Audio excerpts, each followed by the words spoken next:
தொகுதி சோதனைகள்.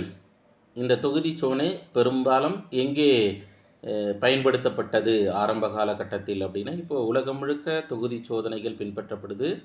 ஆரம்ப நிலையில் அமெரிக்கா பெரும்பாலும் நுண்ணறிவு சார்ந்த உளவியல் சார்ந்த கோட்பாடுகள் அமெரிக்கா, ஜெர்மனு, இங்கிலாந்து, ஃப்ரான்ஸு போன்ற மேலை நாடுகளில் ஃபெமிலியராக உளவியல் சார்ந்த சோதனைகளை மேற்கொள்ளுவாங்க, பார்த்துருப்போம். தென் இந்த தொகுதி சோதனையில் முதல் உலகப் போரின் போது அமெரிக்காவில் போர் படைக்காக ஆட்களை தேர்ந்தெடுப்பதற்கு ஆங்கிலம் படிக்க தெரிந்தவர்களுக்கு சோதனை மேற்கொள்ளப்பட்டது. அந்த சோதனை பெயர் என்ன சார்னா ஆல்ஃபா சோதனை, ஆல்ஃபா டெஸ்ட். இது நம்ம ஏற்கனவே பிஜி தென் டெட் கொஷின் பேப்பரில் கேட்ட கொஷின்ஸு என்னென்னா, first world war, during the first world war, முதல் உலக போரின் போது போர்ப்படை வீரர்களை தேர்ந்தெடுப்பதற்காக நுண்ணறிவு சோதனைகள் மேற்கொள்ளப்பட்டது. அதுவும் குறிப்பிட்டு சொல்லணும்னா, இது தொகுதி சோதனையில் சொற்சோதனையாக பார்க்குறோம், வெர்பல் டெஸ்ட்டு. அந்த சோதனைக்கு பெயர் என்ன சார்னா ஆல்ஃபா சோதனை. அடுத்து இப்போ இது வெர்பல்னு நம்ம பார்க்குறோமா, மொழியறிவு பெற்றவர்களை தேர்ந்தெடுப்பதற்கான ஒரு சோதனை வெர்பல் அப்படின்னு பார்க்குறோம். தென் அடுத்ததாக நான் வெர்பல் கொடுத்துருக்கு சார். நான் வெர்பல் ஆர் பர்ஃபார்மன்ஸ் டெஸ்ட்டு, மொழியில்லா சோதனை கொடுக்கப்பட்டிருக்கு. அப்போ மொழியில்லா சோதனையில் படிப்பறிவற்றவர்களுக்கு அல்லது ஆங்கில மொழியறிவு இல்லாதவர்களுக்கு சோதனைக்கு என்ன அப்படின்னா பீட்டா சோதனை. அப்போ ஆசிரியர்களே, ஒன்று ஆல்ஃபா டெஸ்ட்டு, இன்னொன்று பீட்டா டெஸ்ட்டு. அதனால் நீங்கள் ஆல்ஃபா அப்படின்னு சொல்லும்போது ஆங்கிலம் படிக்க தெரிஞ்சவங்க, பீட்டா அப்படின்னா படிக்க தெரியாதவர்கள் அல்லது ஆங்கில மொழி அறிவற்றவர்கள் அப்படின்னா அப்படியே ஆப்போசிட்டாக நினைவில் வச்சுக்கோங்க சார்.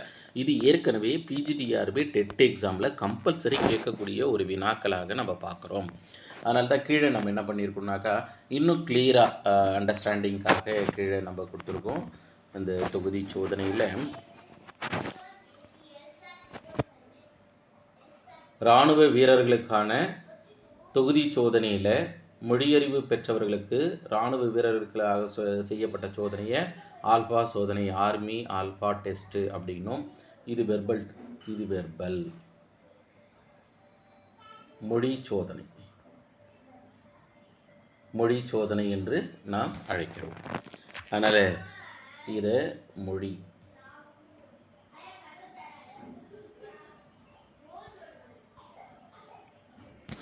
சோதனை.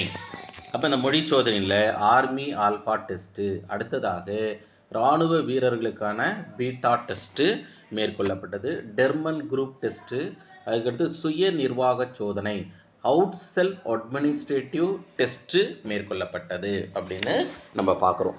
பொதுவாக தொகுதி சோதனை கண்ட சோதனைகளில் தொகுதி சோதனையை தேர்ந்தெடு அப்படின்னு கேட்கப்படும் போது ஆப்ஷன் ABCDன்னு கொடுத்து டியில் இவை அனைத்தும்னு கொடுத்தாங்கன்னா இவை அனைத்தும் ஒன்று தான். சில சமயங்களில் வெர்பல் நான் வெர்பல்னு கேட்டாங்கன்னா ஃபஸ்ட் இருக்கிறது வெர்பல், செகண்ட் இருக்கிறது நான் வெர்பல். இதுக்கு அடுத்து இந்த இடமும் நமக்கு ஏற்கனவே பிஜிடிஆர்பி டெட் எக்ஸாமில் கேட்கப்பட்ட வினா என்ன சார்னா, மேலை நாடுகளில் பயன்படுத்தப்படும் தரம்படுத்தப்பட்ட சோதனைகளை இருந்து கேட்குறாங்க. அதில் தரம்படுத்தப்பட்ட சோதனை ஸ்டாண்டர்டைஸ்டு டெஸ்ட்டு.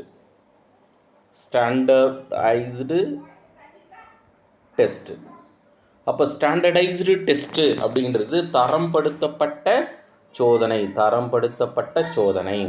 அப்போ கீழே கொடுக்கப்பட்டுள்ள சோதனையில் தரம்படுத்தப்பட்ட சோதனையை தேர்ந்தெடு அப்படின்னு சொல்லிட்டு ஆப்ஷன் ஏவில் டெர்மன் என்பவரின் மனத்திறன் சோதனை அப்படின்னும், அதுக்கடுத்தது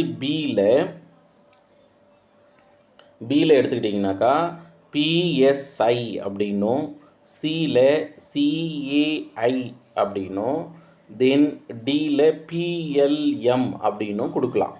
அப்படி கொடுத்தாங்கன்னா ஆப்ஷன் ஏ சரியானது. BCD மூன்றுமே தொடர்பற்றதாக நம்ம பார்க்குறோம். Personalised system of instruction, computer assisted instruction, programmed learning material அப்படின்னு நம்ம படிச்சிருப்போம். அதுதான் இங்கே நான் கொடுத்துருந்தேன். அப்போ டெர்மன் என்பதின் மனத்திறன் சோதனை. அப்போ mental ability test, mental ability test, அதை நம்ம ஷார்ட்டாக எம்ஏடி மேட் அப்படின்னு சொல்லுவோம், எம்ஏடி. அப்போ எம்ஏடி என்ற ஒரு சோதனையை வடிவமைத்தது யார் அப்படின்னா டெர்மன். இங்கே இருக்காரு பாருங்க, டெர்மன் தான் சார். அப்போ டெர்மன் தான் வடிவமைத்தார். நெக்ஸ்ட்டு ஆடிஸ் என்பவரின் நுண்ணறிவு சோதனை, ஆடிஸ் என்பவரும், அதுக்கடுத்து பின்ட்னர், கன்னிங் ஆகியோர் ஆரம்ப பள்ளி மாணவர்களுக்கான நுண்ணறிவு சோதனை, பிரைமரி படிக்கக்கூடிய குழந்தைகளுக்கு